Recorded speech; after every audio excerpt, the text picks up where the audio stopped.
Hello अस्सलाम वालेकुम। उम्मीद से आप सब खैरियत से होंगे। जैसे कि आज का हमारा टॉपिक क्लास 9th की बायोलॉजी चैप्टर नंबर 9 जो है ट्रांसपोर्ट के बारे में। इस चैप्टर में हम स्टडी करेंगे तो वाटर और आयन अपटेक कैसे होते हैं, ट्रांसपायरेशन प्लांट्स के अंदर कैसे होते हैं, सिग्निफिकेंस क्या है, factor affecting rate of transpiration क्या है, ट्रांसपोर्टेशन फूड और वाटर की कैसे होती है, पाथवे क्या होता है, ट्रांसपोर्ट मेन के अंदर कैसी होती है, ब्लड कंपोनेंट्स कौन से होते हैं, उनके फंक्शंस क्या होते हैं, ह्यूमन हार्ट के structure, disorders of blood, general plan for human circulatory system और कार्डियोवास्कुलर डिजीज। ये हमारे चैप्टर के मेन टॉपिक है जो हम इस वीडियो में डिस्कस करेंगे। सबसे पहले कि every cell depends on environment. हर सेल अपने इन्वायरमेंट, अपने हैबिटेट के ऊपर डिपेंड करता है। The environment is the source of necessary material होता है। The process by which the material get in out of cell उसे हम डिफ्यूजन कहते हैं। डिफ्यूजन मीन्स डिफ्यूज हो जाना, फैल जाना। फैसिलिटेटेड डिफ्यूजन को ओस्मोसिस कहा जाता है। एक्टिव ट्रांसपोर्ट एंडोसाइटोसिस और साइकोसाइटोसिस है।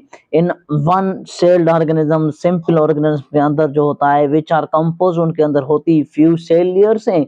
वहां पे ज्यादा एनवायरनमेंट का असर नहीं होता है, मटेरियल की ज्यादा एक्सचेंज उन पे टाइम नहीं लगता, सो वो क्विकली चेंज आउट कर लेते हैं क्योंकि उनके ऊपर ना इतनी सेल लेयर्स होती है, ना ही उनका इतना कॉम्प्लेक्स स्ट्रक्चर होता है। Larger and complex organisms have specialized systems to exchange the materials between the cells and their environment। जो कॉम्प्लेक्स और लार्जर ऑर्गेनिज्म होते हैं उनका स्पेशलाइज सिस्टम होता है मटेरियल को चेंज करने के लिए एनवायरनमेंट में। In these organisms individual cells can't exchange the material directly with environment. यहाँ पे तो हम उन छोटे ऑर्गेनिजम्स की तरह तो ओपन एटमॉस्फेयर में एक्सचेंज तो नहीं कर सकते गैसेस का, ये बहुत ज्यादा कॉम्प्लेक्स होता है। ये material inter and leave organisms specific points होती है, कैरिड आउट होते हैं, उन पॉइंट्स को ट्रांसपोर्ट पॉइंट कहा जाता है या ट्रांसपोर्ट सिस्टम कहा जाता है। सो पहले हमारे यहाँ की transport in plants oxygen and carbon dioxide जो होती है वो डायरेक्टली एक्सचेंज होती है एनवायरनमेंट के स्टोमेटा लीव्स के अंदर। Plant gets water mineral some oxygen वो सॉइल से लेते हैं। Plant use all the material to make sugar बनाते हैं, क्लोरोफिल बनाते हैं। Plants have different channel for distribution of water mineral sugar, उनके लिए अलग अलग चीजों के लिए डिस्ट्रीब्यूशन बने होते हैं। वाटर के लिए प्रॉपर चैनल होता है, मिनरल्स के लिए, शुगर के लिए भी। अब वाटर अपटेक क्या होता है? To understand how uptake of water and ion mineral take place in plant we must know internal structure of root hair. और रूट हेयर का इंटरनल स्ट्रक्चर हमें समझना होगा क्योंकि रूट से ही तो सारी प्लांट्स तक ऊपर तक जाता है।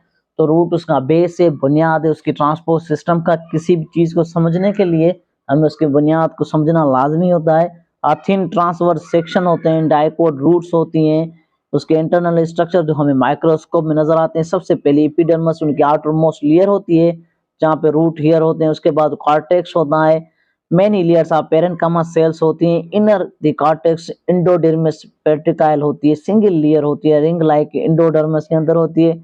वस्कुलर बंडल्स होते हैं इनके अंदर जिन्हें हम जाइलम और फिलियम कहते हैं।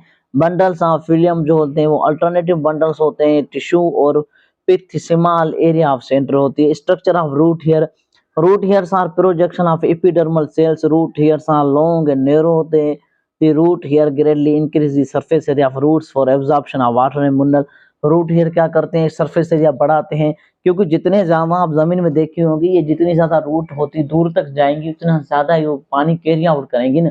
ये इन मीटर्स ग्रोथ करती हैं। आप ऊपर जो देख रहे हैं उससे ज्यादा ये नीचे होते हैं और आपको लग रहा है कि वो एक छोटी अराजी पे है, लेकिन ऐसा नहीं है। ये मीटर्स ऑफ ग्रोथ करती हैं और इस हिसाब से जाती हैं क्योंकि इन्हें पानी की मुसलसल तलाश लेती है। Uptake of water and mineral salts by plants, absorption of water and mineral salt take place mainly through root hairs में। सारा सिस्टम मोस्टली रूट हेयर के ऊपर होता है। Cell sap is more concentrated होते हैं than solution the results in water entering the root by osmosis के through ये प्रोसेस होता है। Higher concentration to lower concentration जो चीज जाए उसे ऑस्मोसिस कहते हैं। जाइलम वेसल जो होती हैं वो मूव्स अप होती हैं प्लांट्स में। Mostly mineral salts pass through bye simple diffusion process के थ्रू होती हैं। जाइलम क्या करती है? डिफिशिएंसी मिनरल्स जो सॉइल के अंदर होते हैं उन्हें ऑब्जर्व करती है और उन्हें जो होती है एक्टिव ट्रांसपोर्ट के थ्रू फर्दर आउट मूवमेंट कराती है सारी बॉडी में। ट्रांसपायरेशन क्या है? A plant use only little amount of water to perform its life process. Plant को आप इससे समझ लें कि 90% उसे वाटर अवेलेबल है तो उससे 20% वाटर चाहिए लाइफ प्रोसेस के लिए। The excess water has to be removed from mainly by evaporation. The loss of water is a vapours form aerial parts of plants, उसे हम ट्रांसपायरेशन कहते हैं, जो उसे उस वाटर से रिमूव करने में हेल्प आउट।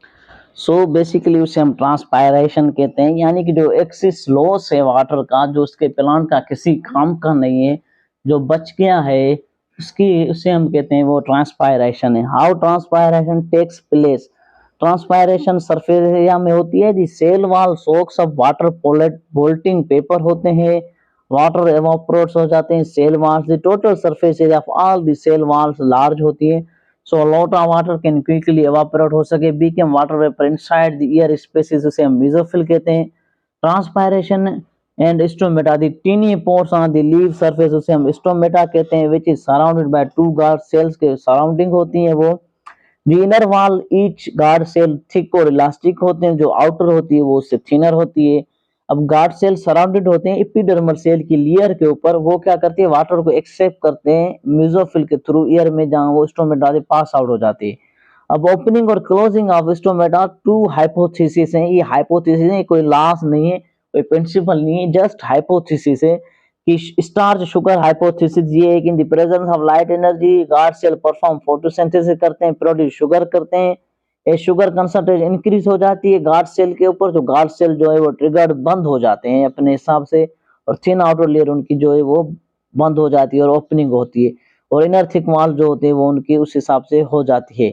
अब इस हिसाब से इसका दूसरा जो है उसे हम कहते हैं कि वो जो इसकी दूसरा प्रिंसिपल है वो कौन सा, influx of potassium ion hypothesis.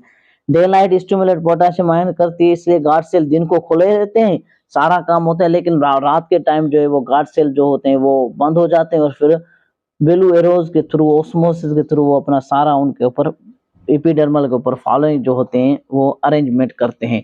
तो ये दो चीजें होती हैं, the loss of water changes their shape again, जो स्टोमेटा क्लोज हो जाते हैं, जैसे वाटर लॉस हो जाता है उसकी शेप चेंज हो जाती है और स्टोमेटा अगेन क्लोज हो जाता है। बेसिकली ये तो हाइपोथेसिस है, ये कोई लॉ नहीं है। अब हम नेक्स्ट वीडियो में पढ़ेंगे कि transport of water actually plants के अंदर होती कैसे।